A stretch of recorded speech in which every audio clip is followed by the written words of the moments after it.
ఇతరులతో పోల్చొద్దు. తల్లిదండ్రులు చేసే అతిపెద్ద తప్పు ఏంటంటే తమ పిల్లలను పక్కటి పిల్లలతో లేదా బంధువుల పిల్లలతో పోల్చడం.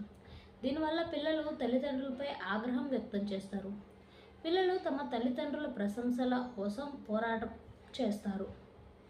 తల్లిదండ్రులు తమ పిల్లల్ని తక్కువ చేసి మాట్లాడితే దాని ఫలితంగా పిల్లలు చొరవ తీసుకోవడానికి, కొత్తగా ఆలోచించడానికి వెనకాడతారు. అప్పుడు పిల్లల వ్యక్తిత్వం ప్రభావితమవుతుంది. దీనిని నివారించాలంటే తల్లిదండ్రులు తమ పిల్లలను ఇతరులతో పోల్చొద్దు అని చెప్పాడు చాణక్యుడు. భావాలను అర్థం చేసుకోవడం. తల్లిదండ్రులు పిల్లల ఆలోచనలు, భావాలను గౌరవించకపోతే అది భవిష్యత్తులో తీవ్ర పరిణామాలను కలిగిస్తుంది. తల్లిదండ్రులు తమ పిల్లలు చేసేది వినాలి, చెప్పొద్దు అని ఆపకూడదు. పిల్లలు తమ ఆలోచనలను వ్యక్తపరిచినప్పుడు వారి భావాలను అర్థం చేసుకోవడానికి ప్రయత్నించాలి. పిల్లల భావాలను తీవ్రంగా పరిగణించకూడదు. వాటిని పట్టించుకోకపోతే తల్లిదండ్రులు పిల్లల మధ్య సంబంధం మరింత దిగజారిపోతుంది. పిల్లలకు కూడా నిర్ణయాలు తీసుకునే హక్కు ఉందని తల్లిదండ్రులు అర్థం చేసుకోవాలి. కొన్ని విషయాల్లో పిల్లలు వారి సొంత అభిప్రాయాలను వ్యక్తీకరించి వాటిని అమలు చేసే హక్కు వారికి ఉంది. అయితే పిల్లలు చేసే పనుల్లో ఏదైనా తప్పు ఉంటే తల్లిదండ్రులు ఆ తప్పులను తెలియచేసి ఎందుకు తప్పో వివరించాలి అని చెప్పారు చాణక్యుడు. ప్రశంసలు. తల్లిదండ్రులు తమ పిల్లలను ఎక్కువగా పొగడకూడదు. మీ పిల్లలు మీకు ఎంత మంచివాళ్ళుగా అనిపించినా వారిని పొగడొద్దు. మీరు మీ బిడ్డను ఇతరుల ముందు పొగిడినప్పుడు వారి చెడు దృష్టి పిల్లలపై పడవచ్చు. అయితే సమయం, సందర్భం వచ్చినప్పుడు తల్లిదండ్రులు తమ పిల్లలను ప్రోత్సహించాలి అని చాణక్యుడు సూచించారు. అపనమ్మకం. తల్లిదండ్రులు తమ పిల్లల పట్ల ప్రతికూల వైఖరిని కలిగి ఉండకూడదు. పిల్లలను ప్రోత్సహించే అలవాటును తల్లిదండ్రులు పెంచుకోవాలి. పిల్లలు ఏదైనా చేయటం ప్రారంభించినప్పుడు మీరు దీనిని చేయలేరని తల్లిదండ్రులు నిరాశపరిచేలా మాట్లాడొద్దు. ఇలా మాట్లాడడం వలన పిల్లల మనసు గాయపడుతుంది. అంతేకాదు పిల్లల పురోగతికి ఆటంకం కలిగించవచ్చని తెలిపాడు నీతిశాస్త్రంలో చాణక్య. ప్రతి తల్లిదండ్రులు పైన చెప్పిన విషయాలకు అనుసరించినప్పుడు తల్లిదండ్రులకు వారి పిల్లలకు మధ్య సంబంధం అనేది బలపడుతుంది. కష్టాలు రాకుండా ఉండాలంటే విదురునీతి ఏం చెప్తుందంటే అందమైన జీవితం కావాలని ఎవరైనా కోరుకుంటుంటారు. అయితే కొందరు తమ జీవితం గురించి ఇతర మాధ్యమాల ద్వారా తెలుసుకుంటుంటారు. మరికొందరు మాత్రం పెద్దరాజు సలహా ద్వారా తమ లైఫ్ని చక్కబెట్టుకోపోతుంటారు. అయితే పూర్వకాలంలో కొందరు పెద్దలు జీవితానికి సంబంధించిన అనేక విషయాలను చెప్పారు. ఒక వ్యక్తి జీవితం ఎలా ఉంటుంది, కష్ట సమయంలో ఎలా ఉండాలి, ఆపద వచ్చినప్పుడు దాన్ని ఎలా ఎదుర్కోవాలి అనే విషయాలను చెప్పారు. వీరిలో విదురుడు ఒకరు. మహాభారతంలో మహాత్మా విదురుడు ముఖ్యమైన వ్యక్తి. ఆయన చెప్పిన నీతి వాక్యాలు ఇప్పటికే చాలామంది ఫాలో అవుతుంటారు. ఒక వ్యక్తికి కష్టం వచ్చినప్పుడు ఎలా ఎదుర్కోవాలి అనే విషయాలను విదురుడు ఎలా చెప్పాడంటే, ప్రతి ఒక్కరి జీవితంలో కష్టాలు ఎదురవుతూ ఉంటాయి.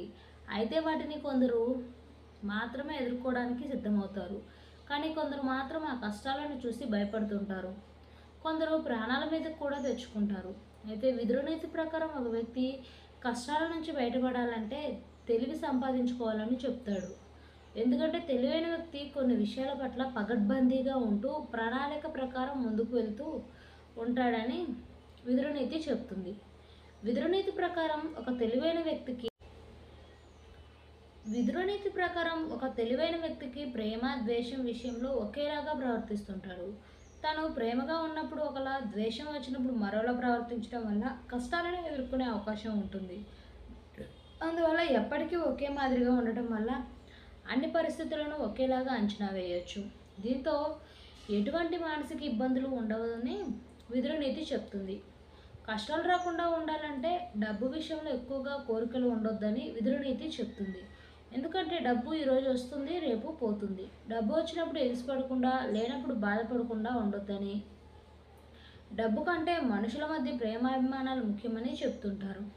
అలాగే ఆరోగ్య విషయంలో కూడా ఒకే మాదిరిగా ప్రవర్తించాలని విదురునీతి చెప్తుంది. కాలాలను బట్టి ఆహారాలను మారుస్తూ పోతే శరీరం ఆందోళనగా మారిపోతుందని, నీతో అనేక రోగాలు కొని తెచ్చుకున్న వారవుతారని చెప్తున్నారు. ఏ కాలంలోనైనా ఒకే మాదిరిగా ఉంటూ ఆరోగ్య అలవాట్లు పాటించడం వల్ల కష్టాలు రాకుండా ఉంటాయని విదురునీతి చెప్తుంది. కష్టాలు రాకుండా ఉండాలంటే అందరి విషయంలో ఒకే విధంగా ప్రవర్తించాలని విదురునీతి చెప్తుంది. ఒకరితో ఒకలా మరొకరితో మరోలాగా ఉండడం వల్ల సంబంధాలు దెబ్బతినే అవకాశం ఉంటుందని చెప్తున్నారు. దీంతో సమాజంలో అందరూ దూరమయ్యే అవకాశం ఉంటుందని, అప్పుడు ఒంటరిగా మిగిలిపోయే ప్రమాదం ఉందని చెప్తున్నారు. అందువల్ల విదురునీతి ప్రకారం సమాజంలో అంతా ఒకటే అనే భావనతో ఉండాలని అంటున్నారు. అలాగే మనసులోని ఆలోచనలు ఎప్పుడూ ఒకేలాగా ఉండాలని విదురునీతి చెప్తుంది. ఆలోచనలతోనే జీవితం మారుతుందని అంటున్నారు. రికార్డ్ చేసి రివైండ్ చేసే పవర్ మహాభారత కాలంలోనే ఉంది. అలా వచ్చినదే విష్ణు సహస్రం. ముఖ్యమైన బోధనలను రికార్డ్ చేసి రివైండ్ చేసి మళ్ళీ మళ్ళీ వింటుంటారు. ప్రస్తుతం ప్రస్తుతం సోషల్ మీడియాలో కుప్పలు తెప్పలుగా ఉన్న ప్రవచనాలు, ఆధ్యాత్మిక విషయాలు ఇవన్నీ ఈ కోవకు చెందినవే. ఇప్పుడంటే కెమెరాలు, ఫోన్లు సహా ఆధునిక సాంకేతిక పరిజ్ఞానం అందుబాటులోకి వచ్చింది. కానీ గడిచిన యుగాల్లో ఇది సాధ్యమయ్యే పనేనా? ఇలాంటి సాంకేతిక అప్పట్లో లేనప్పుడు అంపశయ్యపై ఉన్న భీష్ముడు చెప్పిన విషయాలన్నీ వ్రాతపూర్వకంగా మనకు అందుబాటులోకి ఎలా వచ్చాయి? అది ఎలా సాధ్యమైంది? రాజధర్మం, రాజనీతి, పాలనా విధానం సహా ఎన్నో విషయాలను పాండవులకు బోధించాడు. భీష్మ పితామహుడు అలా ఆయన అంపశయ్యపై ఉండి ఉత్తరాయణం కోసం ఎదురుచూస్తున్న సమయంలోనే విష్ణు సహస్రనామం చెప్పాడు శ్రీకృష్ణుడు. శ్రీ మహావిష్ణువు అని తెలిసిన వ్యక్తి భీష్ముడు. అందుకే తన వద్దకు వస్తున్న కృష్ణ పరమాత్ముని చూసి ఆయన్ని 1000 నామాలతో కీర్తించాడు. అవే విష్ణు సహస్రనామం. ఈ 1000 నామాలు శ్రీ మహావిష్ణువు మహిమలను వివరిస్తాయి. ఇవన్నీ ఆధ్యాత్మికత, ధ్యానం, భక్తి, అంతర్గత శాంతిని సూచించాయి. నిత్యం విష్ణు సహస్రనామాలు పఠించినా, శ్రద్ధగా విన్నా ప్రశాంతత లభిస్తుంది. వెంటాడుతున్న ఎన్నో ఆందోళనల నుంచి ఉపశమనం లభిస్తుంది. ఆరోగ్యం మెరుగుపడుతుంది. ఇలా చాలా ఇళ్లలో క్రమం తప్పకుండా విష్ణు సహస్రనామం పారాయణం చేస్తారు, లేదంటే వింటారు. నిత్యం పూజలో భాగమైపోయిన విష్ణు సహస్రనామాన్ని భీష్ముడు చెప్పినప్పుడు అక్కడ ఎవరూ రాసుకోలేదు, అంతా నిలబడి విన్నారంతే. మరి ఇది రాతపూర్వకంగా ఎలా అందుబాటులోకి వచ్చింది? మొదట దీన్ని రాసింది వారెవరు? ఈ ప్రశ్నకు సమాధానం చెప్పారు మహాపెరియవ కంచి పరమాచార్య చంద్రశేఖరేంద్ర సరస్వతి మహాస్వామి.